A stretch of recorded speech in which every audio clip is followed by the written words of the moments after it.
नमस्कार दोस्तों, स्वागत है आपका अनुपम आईएएस एकेडमी पर। आज की वीडियो में जो दिल्ली सल्तनत है, उसकी जो न्याय व्यवस्था है, उसकी जो राजस्व व्यवस्था है, उस व्यवस्था को हम डिटेल से समझेंगे। आज हम समझेंगे कि जो इस्लामी जगत है, उसमें न्याय व्यवस्था के पीछे क्या-क्या आधार है, किस तरह से जो कुरान है, हदीस है, इजमा है, कयास है, यह सब काम करते हैं। क्या बेसिक प्रिंसिपल्स हैं इस्लाम जगत में, जिसके बेसिस पर न्याय व्यवस्था और जो राजस्व व्यवस्था है, उस व्यवस्था को बनाया जाता है। तो आज हम बेसिक स्ट्रक्चर समझेंगे इस्लाम की न्याय व्यवस्था का और उनकी जो राजस्व व्यवस्था है उसका। इसमें हम बहुत सारी टर्मिनोलॉजी भी देखेंगे और इसके साथ साथ हम बहुत सारे विचार भी देखेंगे जो इस्लामी जगत को आधार प्रदान करते हैं उनकी सामाजिक व्यवस्था के नियम कानून को बनाने के लिए। तो मैं अनुपम तिवारी स्वागत करता हूं आपका अपने इस यूट्यूब चैनल पर। आइए देखें दिल्ली सल्तनत की न्याय तथा राजस्व व्यवस्था को। सबसे पहले हम यह देखते हैं कि जो मुस्लिम कानून है, यानी इस्लाम जगत के जो कानून हैं, इनके चार प्रमुख स्रोत हैं जहां से कानून बनाए जाते हैं या जिनको आधार मानकर यह लोग कानून बनाते हैं। सबसे पहले कुरान, दूसरा हदीस, तीसरा इजमा और चौथा कयास। कुरान और हदीस यह दोनों आपने ज्यादा सुने होंगे शब्द, लेकिन जो इजमा है और जो कयास है यह भी महत्वपूर्ण है। इन्हें भी आज हम डिटेल से समझेंगे। सबसे पहले हम समझे कुरान को। कुरान क्या है? एक इनका पवित्र ग्रंथ है जिसमें जो पैगंबर मोहम्मद साहब हैं, अल्लाह ने जो कुछ बताया था किसे? पैगंबर मोहम्मद साहब को, वह पैगंबर मोहम्मद साहब ने डिफाइन किया है कुरान में। तो अल्लाह ने जो निर्देश दिए हैं वह पैगंबर मोहम्मद साहब के माध्यम से कुरान में लिखा गया है। और इनका नाम क्या है? किसका? पैगंबर साहब का पूरा नाम सल्लल्लाहु अलैहि वसल्लम। यह भी आप ध्यान रखें। यह जो कुरान है यह इस्लाम धर्म का मूल ग्रंथ है। मतलब सबसे बेसिक प्रिंसिपल्स जो हैं वह कुरान में ही दिए गए हैं और जीवन के जितने भी पहलू हैं उनसे संबंधित नियम कानून या इस्लाम जगत में जो जीवन जीने का तरीका है वह कुरान में डिफाइन किया गया है। कुरान अरबी भाषा में है और इसमें 114 सूरे हैं। इन सूरों को आप कह सकते हैं कि अध्याय हैं। मतलब कुरान में जो अध्याय हैं वह 114 हैं। इन्हीं को कहते हैं सूरा। तो 114 सूरों में यह विभाजित है। इनमें नैतिक कानून, आध्यात्मिक कानून, सामाजिक नियम कानून, यह सब कुछ डिफाइन किया गया है।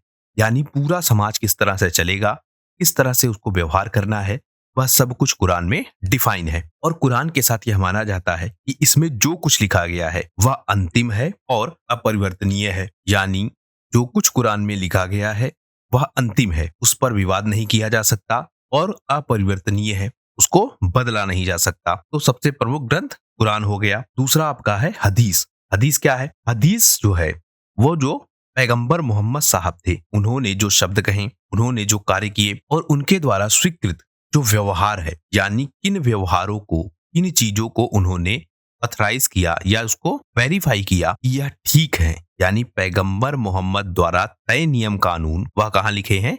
हदीस में। साधारण शब्दों में अगर हम समझे तो हदीस क्या है? कुरान की व्याख्या। अब यहाँ पर आप ध्यान रखेंगे कि कुरान की व्याख्या अलग अलग की गई है और इसीलिए कई सारे हदीस आपको मिलेंगे। मतलब कुरान को जो डिफाइन करेंगे उसे कहेंगे हदीस, और हदीस आपको कई सारे मिलेंगे। और इन हदीसों में आपको विवाद भी मिलेगा, क्योंकि जब अलग अलग लोग किसी चीज को डिफाइन करेंगे तो उसके अलग अलग मतलब निकलेंगे, और जब अलग अलग मतलब निकलेंगे तो उसमें विवाद होने की जो संभावना है वह भी हमको दिखेगी। तो इसलिए हम देखते हैं कि अलग अलग हदीस हैं और उनमें हमें विवाद भी दिखते हैं। हदीस कुल मिलाकर यह बताता है कि एक व्यक्ति का जो दैनिक जीवन है उसका आचरण कैसा हो, उसका व्यवहार कैसा हो, इन आदर्शों पर उसे अपना जीवन जीना चाहिए। यानी सारे जीवन के आदर्श यह हदीस में डिफाइन है। जैसे मैंने आपसे कहा कि कई सारे हदीस हैं, तो इसमें जो सबसे फेमस है उसे कहेंगे सही बुखारी, सही मुस्लिम, तिरमिजी। यह सबसे फेमस हदीस हैं। हदीस को उनकी प्रामाणिकता के आधार पर 3 भागों में बांटा गया है। कौन से 3 भाग? एक हो गया आपका सही। सही मतलब जो सबसे ज्यादा प्रमाणित है। दूसरा आपका हो गया हसन। हसन अच्छा है, मतलब इसकी प्रामाणिकता कम है लेकिन यह अच्छा है। और एक आपका हो गया जहीफ। जहीफ सबसे कमजोर है। यानी हदीस को जो एक्सप्लेन किया गया है उसमें कैटेगराइजेशन है। जहीफ कहेंगे उसको जो सबसे कमजोर पक्ष है, यानी जिस पर विवाद सबसे ज्यादा है। और सही कहेंगे किसको? जो सबसे ज्यादा प्रमाणित है, यानी जिस पर विवाद सबसे कम होंगे। तो यह हो गया आपका हदीस। इसके बाद हम देखें इज्मा। इज्मा के विषय में बहुत कम लोग जानते होंगे। तो यह क्या व्यवस्था है? ये जो विवाद होते थे हदीस के बाद, तो हदीस में जो बहुत सारे विचार हैं और उन विचारों पर फिर विवाद होगा। विवाद क्यों होगा? क्योंकि अलग अलग तरह से उनको एक्सप्लेन किया जाएगा। तो जो विवाद होंगे उस पर फिर सहमति कैसे बने, यानी इज्मा वह व्यवस्था है जो हदीस में जो विवाद हैं उन विवादों को निपटाने का काम करता है। यानी बहुत सारे विवाद हैं हदीसों से और वह विवाद आपस में एक दूसरे से टकराते हैं, यानी एक दूसरे पर ओवरलैप करते हैं। तो जो अंतिम निचोड़ निकलेगा, यानी एक हदीस में एक बात लिखी है, दूसरे हदीस में दूसरी बात लिखी है और तीसरे हदीस में तीसरी बात लिखी है, तो जो इनका निचोड़ होगा मतलब एक ऐसा पॉइंट होगा जिस पर तीनों हदीस सहमत होंगे, तो उसे कहेंगे इज्मा, यानी इस्लामी विद्वानों की सर्वसम्मति से बना यह ग्रंथ है। तो अगर कुरान में हदीस में कोई भी बात लिखी हो और वह स्पष्ट ना हो, यानी उसका कोई समाधान ना निकल रहा हो, उस पर बहुत ज्यादा विवाद हो रहा हो, तो जो विद्वान है इस्लाम जगत के वह एक समाधान तक पहुंचते हैं और वह समाधान एक्सप्लेन किया जाता है कहाँ? इज्मा में। और जो व्यक्ति इज्मा के कानूनों को बनाता है उसे कहते हैं मुजतहिद अथवा विधि शास्त्री, यानी न्याय का ज्ञाता। तो नाम याद रखिएगा आप, मुजतहिद, यह बहुत इंपॉर्टेंट है। तो कुल मिलाकर जो सामाजिक व्यवस्था है, आर्थिक व्यवस्था है, राजनीतिक व्यवस्था है, उस पर जितने भी विवाद हैं कुरान और हदीस के तहत, उन विवादों का समाधान कहाँ है? इज्मा में। तीसरी व्यवस्था हो गई। फिर आपकी है चौथी व्यवस्था, कियास। कियास का मतलब है तर्क या तुलना। अब इसका क्या मतलब है? जैसे समय के बदलाव के साथ नई नई समस्याएं आएंगी, यानी कुरान और हदीस या इज्मा में जो भी व्यवस्थाएं लिखी गई है वह अपने समय काल के साथ होंगी, या जो भी नियम कानून लिखे गए हैं वह उस समय काल के होंगे। और समस्या कई बार ऐसी आती है कि जो नई होती है, यानी समय के परिवर्तन के साथ समस्या आती है। तो ऐसी समस्याएं जो समय के परिवर्तन के साथ आती हैं उनका समाधान कहाँ मिलेगा? कियास में। जैसे कुरान में कहा गया है कि शराब हराम है, इसका मतलब क्या निकाला गया कि अन्य नशे की वस्तुएं भी हराम है, यानी नशा ही हराम है इस्लाम में। और जबकि लिखा क्या है कुरान में?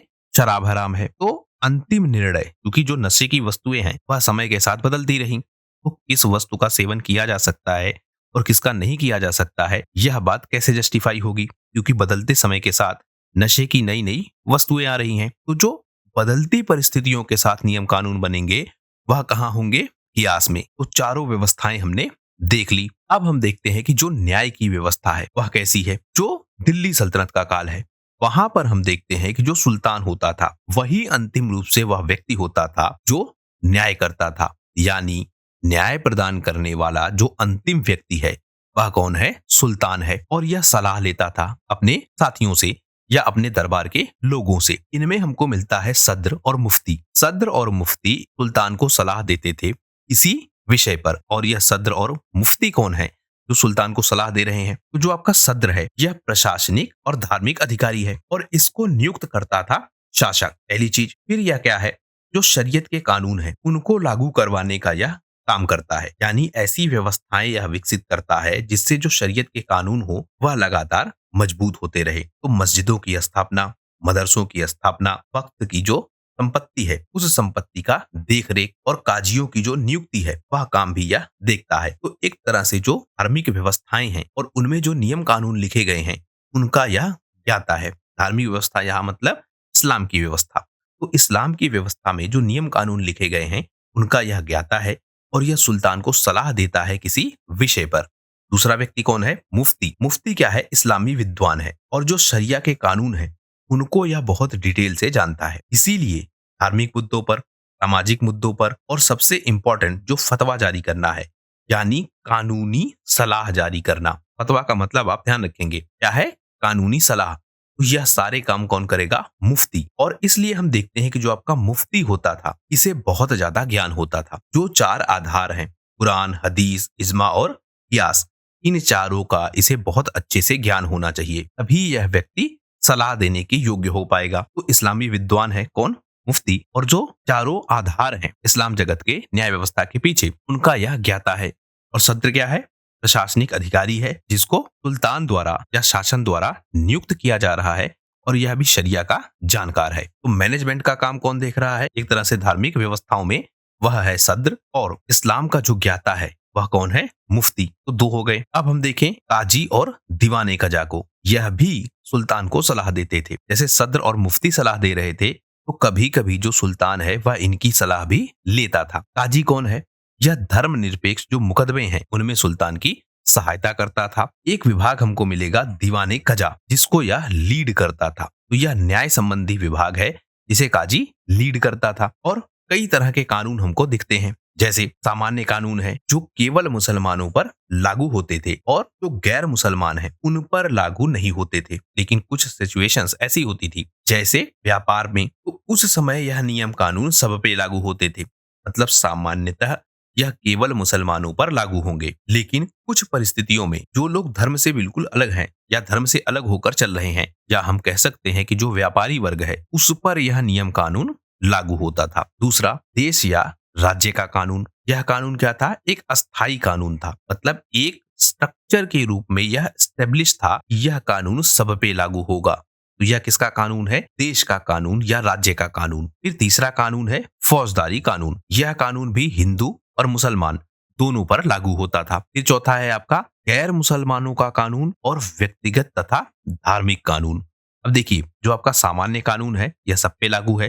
जो देश राज्य का कानून है यह पूरे देश पर लागू है, पूरे राज्य पर लागू है। और जो फौजदारी कानून है यह भी सब पर लागू है। जो गैर मुसलमानों पर लागू कानून है उनमें हम देखते हैं कि यह कोशिश की जा रही थी कि जो हस्तक्षेप है वह हस्तक्षेप अन्य धर्मों में कम से कम हो। लेकिन हम ध्यान रखेंगे कि यह अपने शुरुआती चरण में ज्यादा होगा। जैसे जैसे सुल्तान ताकतवर होते जाएंगे वह अन्य धर्मों में हस्तक्षेप अपना बढ़ाते जाएंगे। तो जो हिंदू जगत के लोग हैं उनमें जो आपके ब्राह्मण हैं, विद्वान हैं, उनसे सलाह ली जाती थी जब गैर मुसलमानों से संबंधित कानून बनाने होते थे। यानी गैर मुसलमानों के लिए बनाए जाने वाले कानूनों में जो गैर मुसलमान लोग हैं और उनके जो विद्वान हैं उनकी सलाह ली जाती थी। तो हमने देखा काजी और दीवाने कजा। दीवाने कजा क्या है? विभाग का नाम है। और काजी क्या है? सुल्तान की सहायता करने वाला धार्मिक मुद्दों पर। तो यह पूरी व्यवस्था हो गई। अब हम आगे देखते हैं जो न्याय व्यवस्था है, इससे जुड़े कुछ प्रमुख शब्द हमको मिलते हैं। जैसे यह शब्द आप ध्यान रखिएगा क्योंकि ऐसे शब्द देकर प्रीलिम्स में बहुत सारे प्रश्न पूछे जाते हैं। जैसे एक बात की हमने काजी और मुफ्ती की, लेकिन इसके साथ आप ध्यान रखिएगा कि हम देख पाते हैं कि यह पद वंशानुगत है। उसके अलावा काजी ए सूबा, यह दीवानी और फौजदारी मामले देखता था। तो काजी ए सूबा कौन है? जो दीवानी और फौजदारी मामले देखे। फिर दीवाने सूबा जो राजस्व के मामले देखता है। और फिकह, यह ध्यान रखिएगा आप जरूर, यह इस्लामी धर्मशास्त्र का आधार है जो कुरान और हदीस पर आधारित है। तो यह चार प्रमुख शब्द हैं, इन्हें भी आप ध्यान रखिएगा। अब हम देख लेते हैं कि जो कर व्यवस्था है दिल्ली सल्तनत के दौरान, वह कर व्यवस्था कैसी है। तो भारत में जो उस समय कर व्यवस्था थी, या हम कहें जो उत्तर भारत का क्षेत्र है वहां पर जो कर व्यवस्था थी वह कैसी थी? हनफी विचारधारा की कर व्यवस्था। अभी हम इस विचारधारा को समझेंगे काफी डिटेल से। तो कुल मिलाकर जो मुस्लिम जगत का कानून है या जो तुर्की सुल्तानों की अवधारणा है, जहां से वह लोग आए हैं, अपने देश के या अपने क्षेत्र के कानून को ही भारतीय क्षेत्र पर लागू करते हैं। तो हनफी विचारधारा के कानून भारत पर लागू होंगे दिल्ली सल्तनत के दौरान। इस संबंध में हम देखते हैं कि जो बगदाद के मुख्य काजी हैं याकूब, उनकी एक पुस्तक है किताबुल खराज। यह पुस्तक इंपॉर्टेंट है, ध्यान रखिएगा। तो बगदाद का मुख्य काजी है काजी याकूब, उसकी पुस्तक है किताबुल खराज। इस किताबुल खराज में जो नियम कानून दिए गए हैं इस्लामी जगत से संबंधित, और उसमें भी आप ध्यान रखेंगे कि इस्लामी अर्थशास्त्र से संबंधित। तो इकोनॉमिकल सिस्टम कैसे चलेगा वह इस किताब में डिफाइन किया गया है। और इसी के आधार पर जो दिल्ली के सुल्तान है वह अपने नियम कानून बनाते थे। अब इस किताब में क्या लिखा है उसे हम ठीक से समझते हैं। हनफी विचारधारा क्या कहती है कि जो वित्तीय लेन देन है उनमें ईमानदारी हो और पारदर्शिता हो, यानी अधिकार और कर्तव्य यह दोनों ठीक से डिफाइन हो। और हमको एक शब्द मिलेगा हराम, यानी बहुत सारी चीजें ऐसे वर्जित की गई है या उनका इस्तेमाल नहीं किया जा सकता, वह चीजें की नहीं जा सकती, वह डिफाइन किया गया है। तो सबसे पहला हो गया आपका हनफी विचारधारा में वित्तीय लेन देन में ईमानदारी और पारदर्शिता। पारदर्शिता के लिए आपको मिलेगा दस्तावेजीकरण, मतलब जो भी लेन देन हो उनका दस्तावेज तैयार किया जाए और जो गवाह हैं वह भी उन दस्तावेजों में उल्लेखित हो। तो जो भी लेन देन हो वह लिखित रूप से हो और उनके गवाह हो। यह बात डिफाइन है। धोखाधड़ी ना हो, झूठ ना बोला जाए, अनुचित लाभ ना कमाया जाए, यानी अगर यह सब कुछ कोई करता है तो वह क्या है, हराम। तो यह चीज भी आप ध्यान रखिए। फिर सूद जो है वह इस्लाम में हराम है, और सूद का अर्थ क्या है, ब्याज। मतलब ब्याज पर पैसे लेना और ब्याज पर पैसे देना, यह दोनों इस्लाम में हराम है। और जब हम कहेंगे हराम, तो हराम का मतलब यह काम यह नहीं कर सकते हैं, तो सूद हराम है।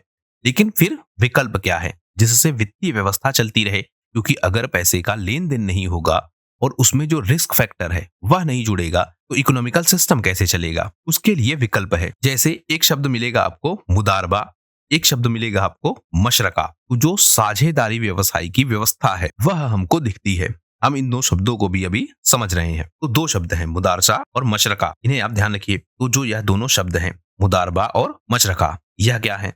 जो आपका मुदारबा है, इसमें क्या होता था कि दो व्यक्ति मिलकर व्यापार करते थे। एक व्यक्ति पैसा लगाता था, दूसरा व्यक्ति क्या करता था, मैनेजमेंट देखता था। तो एक व्यक्ति का पैसा है, दूसरे व्यक्ति का कौशल है, यानी मैनेजमेंट या सर्विसेज देने का काम है। लेकिन जब लाभ होगा तो वह बटेगा दोनों में, पहले से जो डिफाइन रेशियो है उसमें। लेकिन अगर नुकसान होगा तो वह कौन झेलेगा, केवल निवेशक, यानी जिसने पैसा लगाया है। यह व्यवस्था हो गई आपकी मुदारबा की व्यवस्था। दूसरी व्यवस्था है आपकी मशरका की व्यवस्था। इसमें क्या प्रावधान है, दोनों पक्ष पूंजी लगाएंगे, दोनों पक्ष मैनेजमेंट में हिस्सा लेंगे।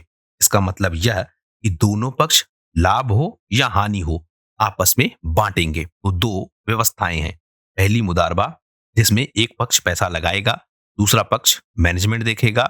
अगर प्रॉफिट होगा तो दोनों आपस में बांटेंगे, लेकिन अगर नुकसान होगा तो जिसने पैसा लगाया है केवल उसका ही नुकसान माना जाएगा। दूसरा मशरका, जिसमें दोनों पक्ष पैसा लगाएंगे, दोनों पक्ष मैनेजमेंट भी देखेंगे। अगर प्रॉफिट या लॉस होता है तो दोनों पक्ष उसको बराबर आपस में बांटेंगे। तो प्रमुख तथ्य है मुदारबा और मशरका इस्लामी विचारधारा में। फिर जो व्यापार है और जो वाणिज्य है, इसके भी नियम कानून डिफाइन है। जैसे एक शब्द मिलेगा आपको हलाल व्यापार। हलाल व्यापार मतलब ऐसा जिन वस्तुओं का व्यापार करने से रोका गया है, यानी ऐसी बहुत सारी चीजें हैं जिनकी अनुमति शरिया नहीं देता है कि इनका व्यापार किया जाए, जैसे शराब, जुआ, सुअर का मांस या सुअर। तो यह सब हराम है, कहां पर, इस्लाम में, और शरीयत इनकी अनुमति नहीं देता है। तो हलाला व्यापार की व्यवस्था है। दूसरा, मुनाफे की भी सीमा है। क्या सीमा है, एक शब्द मिलेगा आपको यहाँ पर भी, इहतिकार, यानी मुनाफाखोरी नहीं करना है, और उसके लिए शब्द क्या है, इहतिकार।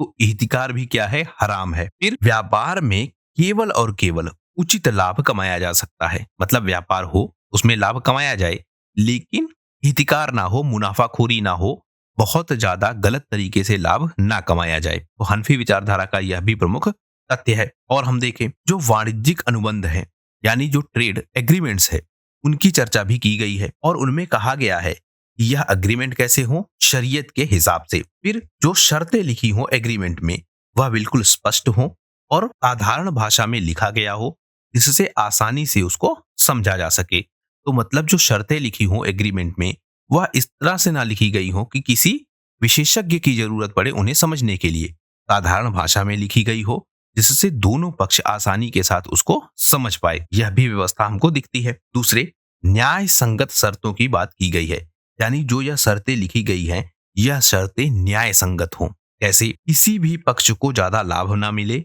और किसी भी पक्ष की ज्यादा हानि ना हो। एक बैलेंस अप्रोच के साथ जो शर्तें तय हों, जो रूल्स बनाए जाएं, जो ट्रेड एग्रीमेंट में बातें लिखी जाएं, वह सब उचित तरीके से लिखी हो। तो जो ट्रेड एग्रीमेंट्स हैं उनसे संबंधित नियम कानून भी डिफाइन है। फिर जोखिम और अनिश्चितता, इन पर रोक है, यानी एक शब्द आपको यहां भी मिलेगा, गरर। गरर क्या है, ऐसे व्यवसाय जिसमें अनिश्चितता हो, यानी पहले से तय ना हो या बहुत ज्यादा रिस्क फैक्टर हो, उनसे बचा जाना चाहिए। ऐसे व्यवसाय, जुआ, सट्टा, इन सब का उल्लेख है कि यह नहीं किया जाना चाहिए, यानी यह भी क्या है, हराम। तो गरर क्या है, गरर भी हराम है। फिर बीमा का विकल्प लेकिन मिलता है, और इसमें भी बात की जाती है तकानीस, यानी सहकारी जोखिम साझाकरण। जोखिम जो है, जो रिस्क फैक्टर है, उसको आपस में बांटा जा सकता है, जिसके लिए शब्द है तकानीस। लेकिन शर्तें कैसी हो, दोनों पक्षों के लिए लगभग बराबर हो, एक को ना ज्यादा लाभ हो ना दूसरे को ज्यादा हानि हो। तो यह शर्तें भी डिफाइन है। इसके अलावा वक्फ की जो बात है वह भी यहाँ पर डिफाइन है। वक्फ क्या है? धार्मिक संपत्ति। मतलब इस व्यवस्था में क्या होता था, बहुत सारे ऐसे लोग होते थे जो अपनी संपत्ति दान कर देते थे जिससे वह सार्वजनिक उपयोग में आ सके। मतलब 10 लोग अगर हैं और उनके पास अपनी आवश्यकता से ज्यादा संपत्ति है तो वह क्या करते थे, अपनी संपत्ति को दान कर देते थे। और जब दान कर देते थे तो उससे एक संपत्ति तैयार होती थी नई, और यह संपत्ति को कंट्रोल कौन करता था? वक्फ। और इसका उपयोग किया जाता था सार्वजनिक भलाई के लिए, मतलब आम लोगों की भलाई के लिए। तो धार्मिक संपत्ति की जो बात है वह भी डिफाइन है और कहा जा रहा है कि सामुदायिक उपयोग के लिए या सामुदायिक सेवाओं के लिए इनका प्रयोग किया जाना चाहिए। और जो संसाधन है वह संसाधन समाज की भलाई के लिए उपयोग में आने चाहिए। तो यह व्यवस्था भी ठीक से डिफाइन है। अगली व्यवस्था जो वित्तीय विवाद है उनका समाधान किस प्रकार से हो, तो वह भी कहा गया है कि जो शरीयत के कानून हैं उन्हीं के तहत इन विवादों का निपटारा किया जाए। लेकिन एक व्यवस्था आपको और मिलेगी, आर्बिट्रेशन की। यह व्यवस्था मतलब मध्यस्थता की व्यवस्था। मतलब दो लोग आपस में मिलकर भी विवाद को सुलझा सकते हैं, या दो लोग मिलकर किसी तीसरे पक्ष के पास जाए और वह उनके विवाद को सुलझा दे। यह व्यवस्था भी हमको दिखती है। लेकिन अगर विवाद ना सुलझे तो जो शरीयत के कानून है उनके हिसाब से शरीयत अदालतों में जाकर उन विवादों को सुलझाया जा सकता है।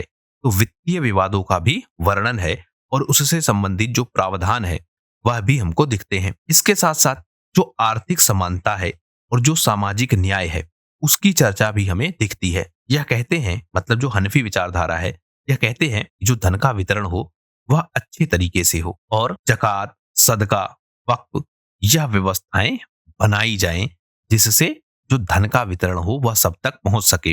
जैसे ज़कात देना, जिसके पास ज्यादा है वह अपनी आय का एक हिस्सा दे। सदका करना, वक्त में अपनी संपत्ति देना, यह सब कुछ क्या है जिससे धन का जो वितरण हो वह सब तक हो सके। और जो सामाजिक न्याय की व्यवस्था है उसमें क्या प्रावधान है कि जो श्रम और पूंजी है उनके बीच जो अंतर है वह अंतर कम से कम हो, यानी जो श्रमिक हैं उनको भी इतना लाभ मिले कि जो उनका शोषण है वह ना हो पाए, उन तक भी संपत्ति ठीक से पहुंचे। इस बात की भी व्यवस्था हमको दिखती है। तो जो अधिकार हैं, कर्तव्य हैं इन्वेस्टर के भी और लेबर के भी, उन्हें भी ठीक से डिफाइन किया गया है। तो इस तरह से पूरी हनफी विचारधारा में जो अर्थव्यवस्था से जुड़े पहलू हैं उन्हें हमने देख लिया है कि किस तरह से हर पहलू पर काम किया गया है। और कुल मिलाकर जो अंतिम लक्ष्य है वह क्या है? सामाजिक न्याय, हर व्यक्ति का कल्याण हो, शोषण किसी व्यक्ति का ना हो, और जो आपसी सहयोग है समाज में वह लगातार बनता रहे। तो यह विचारधारा हो गई। अब हम देखें जो किताबुल खराज है जिसकी चर्चा भी हमने पीछे की। इसमें जो विवरण दिए गए हैं, इस किताब को लिखा किसने? अबू याकूब ने। और यह किताब जो इस्लामी राजस्व व्यवस्था है उसको ठीक से डिफाइन करती है और जो इकोनॉमिकल मैनेजमेंट है उसे भी ठीक से डिफाइन करती है। ये जो आपके अबू याकूब हैं, यह कौन है? इमाम साहब हैं अबू हनीफा, उनके यह शिष्य हैं। और जो अब्बासी खलीफा हैं हारून अल रशीद, इनके मुख्य न्यायाधीश हैं, मतलब एक उच्च पद पर भी नियुक्त हैं। और यह डिफाइन करते हैं इस बारे में, इकोनॉमी के बारे में, कि कैसे कोई इकोनॉमिकल सिस्टम चलना चाहिए। तो उसी को आधार बनाकर जो दिल्ली के सुल्तान हैं वह भी अपने नियम कानून बनाएंगे। हम इन नियम कानूनों को इतने डिटेल से क्यों पढ़ रहे हैं? क्योंकि एक तो जब आप मुगल साम्राज्य को पढ़ेंगे तो जो विचारधारा आएगी पीछे से वह विचारधारा किस प्रकार की है, उसके साथ साथ जो दिल्ली सल्तनत है उस दिल्ली सल्तनत में जो व्यवस्थाएं बनी वह व्यवस्थाएं कैसे बनी, उनका आधार क्या है, वह भी हमको ठीक से समझना होगा। और स्पेशली जब आप मेंस में आंसर करने जाएंगे तो जो यह विचारधाराएं हैं यह आपके आंसर को लिखने में आपको बहुत सहायता प्रदान करेंगी। मतलब किसी एक प्रश्न के आंसर में इतने सारे तथ्य आप नहीं लिखेंगे, लेकिन जब आप एक एक लाइनें जोड़कर लिख देंगे कहीं विचारधारा के रूप में भी, किताब में जो वर्णन है, जो मुस्लिम धर्म के 4 प्रमुख आधार हैं, जो हनफी विचारधारा है, उन सब का जो उल्लेख है, छोटा छोटा आप लिखेंगे 2-2 3-3 लाइनें, तो उससे आपका जो आंसर है वह बहुत स्ट्रांग दिखेगा। इसीलिए इस तथ्य को हम इतना ज्यादा डिटेल से जाकर पढ़ रहे हैं। तो जो आपकी किताबुल खराज है उसमें क्या क्या वर्णन है वह हम देखते हैं। सबसे पहला खराज, खराज मतलब भूमि कर, और यह लिया जाता था किससे? गैर मुस्लिम किसानों से। तो खराज एक कर के रूप में लिया जा रहा है। और यह डिफाइन कैसे होता था? भूमि की जो उर्वरता है और जो उत्पादन की क्षमता है उसके आधार पर यह डिफाइन होता था। अब आप ध्यान रखेंगे, जो सुल्तान है दिल्ली के, वह भी इसी व्यवस्था को पहले अपनाएंगे, लेकिन समय के साथ क्या होगा, परिवर्तन। और परिवर्तन क्या होगा, पैमाइश कराई जाएगी, नाप जोख होगी खेतों की, उसके आधार पर टैक्स लिया जाएगा। लेकिन शुरुआती चरण में क्या होगा, जितना उत्पादन हो रहा है उसके आधार पर या उत्पादन क्षमता के आधार पर टैक्स लिया जाएगा। अब आप इसको ऐसे समझिए, खेत का एक टुकड़ा है और उस टुकड़े से यह अंदाजा लगाया जाता है कि 1 टन इससे उत्पादन होगा और उसी के हिसाब से टैक्स लिया जाता था। अगर इतना ही बड़ा खेत का टुकड़ा कहीं और भी है तो फिर वही अंदाजा लगता था कि यहाँ पर भी 1 टन उत्पादन होगा और उसी के हिसाब से टैक्स लिया जाएगा। तो यह व्यवस्था हमको दिखती है। बाद में क्या होगा, जब पैमाइश होगी तो पैमाइश होने पर इनकी स्थिति के विषय में भी विवरण मिलेंगे, यानी यहाँ पे जो वाटर सप्लाई है वह कितनी अच्छी है, जो अन्य फैक्टर हैं जो एग्रीकल्चर के लिए इंपॉर्टेंट है वह कैसे हैं, उन सबके आधार पर भी टैक्स का निर्धारण होगा, उसे तय किया जाएगा। तो पहले क्या हो रहा है, उत्पादन क्षमता के आधार पर टैक्स का निर्धारण, जिसे कहा जा रहा है खराज। उद्देश्य क्या है, शासन व्यवस्था जो है उसके खर्चे के लिए पैसा मिले, बेसिक साइज का उद्देश्य है। फिर जजिया की बात की गई है और जजिया में कहा गया है कि जो गैर मुस्लिम प्रजा है उसे जजिया देना चाहिए। क्यों देना चाहिए, क्योंकि जो इस्लामी राज्य है वह उनको सुरक्षा देगा, उनके धार्मिक स्वतंत्रता को बनाए रखेगा, इसलिए जजिया दिया जाना चाहिए। इसको हम बहुत डिटेल से कभी कवर करेंगे कि जो जजिया की व्यवस्था है वह व्यवस्था किस प्रकार से बदलती रही, पहले शुरुआत कैसे हुई, क्या इसके संबंध में नियम कानून थे, उसे हम किसी अलग वीडियो में बहुत डिटेल से कवर करेंगे। फिलहाल आप इतना समझिए कि जजिया गैर मुस्लिमों से लिया जाता था। इस्लामी जगत के जो राजा हैं या जो सुल्तान है वह गैर मुस्लिमों से यह कर लेते थे, क्यों, उनको धार्मिक और सामाजिक सुरक्षा मिल सके। फिर नीतियां क्या है जजिया की, जो गरीब हैं, महिलाएं हैं, बच्चे हैं, बुजुर्ग हैं, धार्मिक नेता हैं, इनसे जजिया नहीं लिया जाता था। अब इसमें आप ध्यान रखेंगे, जो आपका पुजारी वर्ग है उससे भी जजिया नहीं लिया जाता था। शुरुआती चरण में जो आपके ब्राह्मण हैं इनसे भी जजिया नहीं लिया जाता था। तो यह सब कुछ आप ध्यान रखेंगे कि शुरुआती चरणों में इन सारे लोगों से जजिया नहीं लिया जाता था। धीरे धीरे इसमें जो पुजारी वर्ग है इससे जजिया लिया जाने लगेगा और सबसे पहले जो ब्राह्मण वर्ग है इससे भी जजिया लिया जाने लगेगा, लेकिन गरीबों से, महिलाओं से और जो बुजुर्ग और बच्चे हैं इनसे जजिया नहीं लिया जाता था। तो जजिया का जो विवरण है किताबुल खराज में वह हम देख पा रहे हैं और इसी तरह की व्यवस्था हमको सुल्तानों के समय भी दिखती है, यानी दिल्ली के सुल्तानों के समय भी दिखती है। अगली व्यवस्था देखें हम जकात की। जकात क्या है, एक धार्मिक कर है, यानी जो मुस्लिम जगत के लोग हैं वह अपनी आय से एक हिस्सा निकालते थे, जिससे जो जरूरतमंद लोग हैं और जो कमजोर वर्ग है समाज का उसका हित हो सके, उसे कुछ धनराशि मिल सके। इसका न्यायिक सिद्धांत क्या है, इस्लामी व्यवस्था का प्रमुख आधार, जैसे अभी हमने पीछे बात की, क्या आधार है हनफी विचारधारा के पीछे, और हनफी विचारधारा किस तरह से काम कर रही है उसका प्रभाव दिख रहा है इस किताब में। और उसमें जो सिद्धांत लिखे हैं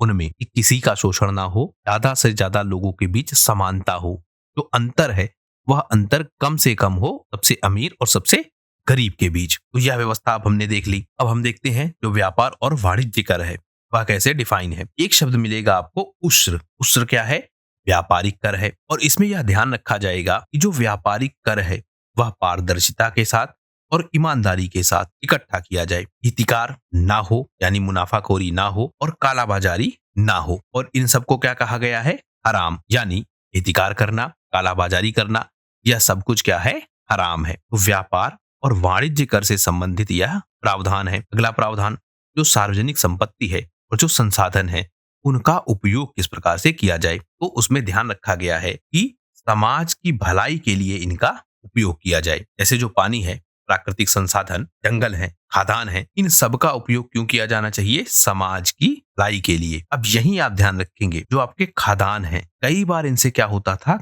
खजाना निकलता था, तो वह खजाना राजकोष में कैसे चला जाता था उसका प्रावधान आपको यहाँ दिखेगा। यानी कि अगर किसी व्यक्ति को खजाना मिल गया तो वह खजाना सुल्तान द्वारा यानी राजकीय व्यवस्था द्वारा ले लिया जाता था और उसका आधार क्या बना, यही आपका जो प्राकृतिक संसाधनों का वितरण है वह समाज की भलाई के लिए हो, यही सिद्धांत काम कर रहा था। कुल मिलाकर व्यवस्था यह थी कि जो सार्वजनिक धन है और जो सार्वजनिक संसाधन है उनका ना तो दुरुपयोग हो और सब तक उनकी पहुंच सुनिश्चित हो, इस बात का ध्यान रखा जा रहा था। अगली व्यवस्था न्यायपूर्ण कर प्रणाली, यानी टैक्स का जो कलेक्शन है वह ठीक से हो और न्यायपूर्ण तरीके से हो। कोशिश यह की जाए कि जो टैक्स है वह सबसे बराबर मात्रा में वसूला जाए। अब यहाँ भी आप अंतर देखेंगे, जब आप सुल्तानों की व्यवस्था में देखेंगे तो जो हिंदू हैं या हम कहें जो गैर इस्लामी हैं, उनसे टैक्स का अलग रेट लिया जाएगा और जो इस्लाम जगत के लोग हैं इनसे टैक्स का अलग रेट लिया जाएगा। तो जब आप आंसर करेंगे तो वहां पर आप कहेंगे कि जो किताबुल खराज है, जो हनफी विचारधारा के जो तथ्य हैं उनके विषय में काफी डिटेल से बताती है, स्पेशली अर्थव्यवस्था के विषय में। उसमें लिखा गया है कि जो कर प्रणाली है उसमें यह ध्यान रखा जाए कि समान कर लिया जाए। लेकिन जो दिल्ली सुल्तानों की व्यवस्था है उसको जब हम देखते हैं तो कर की व्यवस्था में हमको अंतर मिलता है। तो इस तरह से आप डिफाइन करेंगे, या आपसे इस तरह का प्रश्न पूछा जाएगा कि क्या इस्लाम अपने मूल सिद्धांतों से ही भटक गया, स्पेशली टैक्स कलेक्शन के क्षेत्र में दिल्ली सल्तनत के समय। तो वहां पर भी आप इसका इस्तेमाल कर सकते हैं। तो न्यायपूर्ण कर प्रणाली हो, यह व्यवस्था ध्यान में रखी गई। ज्यादा टैक्स ना वसूला जाए और किसी किसान पर, किसी गरीब व्यक्ति पर इतना बोझ ना पड़े कि वह टैक्स से परेशान हो जाए। जो प्राकृतिक आपदाएं हैं अगर वह होती है तो उस समय टैक्स से छूट दी जाए। अब यहाँ भी आप देखेंगे कई बार ऐसी स्थिति होगी कि प्राकृतिक आपदा होगी, अकाल पड़ेगा, युद्ध होगा, कुछ और हो जाएगा, सूखा आ जाएगा, बाढ़ आ जाएगी, लेकिन कई बार कुछ सुल्तान आपको ऐसे मिलेंगे जो इस समय भी क्या करेंगे, टैक्स वसूलेंगे। तो वहां पर भी आप इसका इस्तेमाल कर सकते हैं। फिर जो आय और खर्च का प्रबंधन है उसके विषय में भी नियम कानून बने हैं, जैसे खराज है, जजिया है, जकात है। यह वह साधन है जिससे अगर किसी व्यक्ति की आय ज्यादा होती है तो वह अपनी आय का एक हिस्सा दे दे, जिससे जन कल्याण हो सके। और जो यह पैसा मिलेगा या जो यह धनराशि मिलेगी खराज, जजिया, जकात के रूप में, इससे सड़कें बने, पुल बने, मस्जिद बने, शिक्षा व्यवस्था को अच्छा किया जाए, स्वास्थ्य व्यवस्था से संबंधित खर्च किए जाएं, तो यह सारी व्यवस्थाएं हम देख पाते हैं। अगला विवरण, जो श्रमिक हैं, जो किसान हैं, उनके अधिकार किस प्रकार से सुरक्षित हो उसकी बात भी की गई है। जैसे कोशिश की गई है कि इन्हें अपनी उपज का एक हिस्सा अपने पास रखने दिया जाए, मतलब जो भी किसान या श्रमिक कुछ उपजाए उसका एक हिस्सा उसे जरूर मिले, इस व्यवस्था को भी डिफाइन किया गया है। और जो मजदूर हैं उनको मजदूरी मिले, उचित मजदूरी, और उनके साथ क्या किया जाए, सबसे मेन समान व्यवहार। अब यहाँ भी आप अंतर देखेंगे बाद में कि व्यवस्थाएं बदलेंगी, तो मजदूरों की जो स्थिति है और जो उनके अधिकार हैं उसका भी ध्यान रखा गया है। सामाजिक न्याय की बात की गई है और समाज कल्याण की बात भी की गई है। यहाँ पर भी सिद्धांत क्या है, धन का समान वितरण हो और जो गरीब हैं, विधवाएं हैं, अनाथ हैं, जो जरूरतमंद लोग हैं, उनकी मदद की जाए सक्षम लोगों के द्वारा। मतलब जिसके पास ज्यादा संसाधन है वह कम संसाधन वाले लोगों की मदद करे। विवाद समाधान पे क्या वर्णन है, न्यायालय की व्यवस्था है, लेकिन आप ध्यान रखेंगे मध्यस्थता की भी व्यवस्था थी। तो दोनों तरीके से विवादों को सुलझाया जाए और सबसे मेन पारदर्शिता हो, यानी जो भी विवाद सुलझाए जाएं, जो भी कर संग्रह किया जाए, जो भी खर्च हो, हर एक चीज में पारदर्शिता हो और पूरी ईमानदारी रखी जाए। तो यह विवरण भी हमको मिलता है कहाँ पर, किताबुल खराज में। तो आप देख रहे होंगे कि हर विषय को यह भी छूता है, मतलब जितने भी सेक्टर हैं इकोनॉमी के, उन सबको यह छूने की कोशिश करता है और उन सबसे संबंधित नियम कानून यह बनाता है और उसे डिफाइन करता है। तो इस तरह से हमने समझा कि जो इस्लाम जगत है उनके कानूनों का आधार क्या है, हनफी व्यवस्था में कैसे कानून दिए गए हैं, चार जो प्रमुख स्तंभ हैं जिनके बेसिस पर इस्लाम खड़ा हुआ है उसे भी हमने समझा। तो इस तरह से इस वीडियो में हमने समझ लिया कि जो इस्लामी व्यवस्थाएं बनेंगी, पिछली आर्थिक व्यवस्थाएं, वह किस आधार पे बनेंगी और जिन आधारों पर वह बनेगी क्या उनसे वह कनेक्टेड हैं या डिटैच्ड हो चुकी हैं। तो आने वाली वीडियोस में और डिटेल से हम समझेंगे इनकी व्यवस्थाओं को कि कैसे टैक्स कलेक्शन की व्यवस्था है, और उसके अलावा हम बहुत सारी शब्दावलियों को भी देखेंगे जो टैक्स कलेक्शन की व्यवस्था से संबंधित है। इस वीडियो में फिलहाल सिर्फ इतना ही। वीडियो यदि पसंद आया हो तो प्लीज शेयर कीजिए अपने दोस्तों के साथ, सब्सक्राइब कीजिए इस चैनल को। आपका हमसे जुड़ने के लिए बहुत बहुत धन्यवाद। आपका दिन शुभ हो।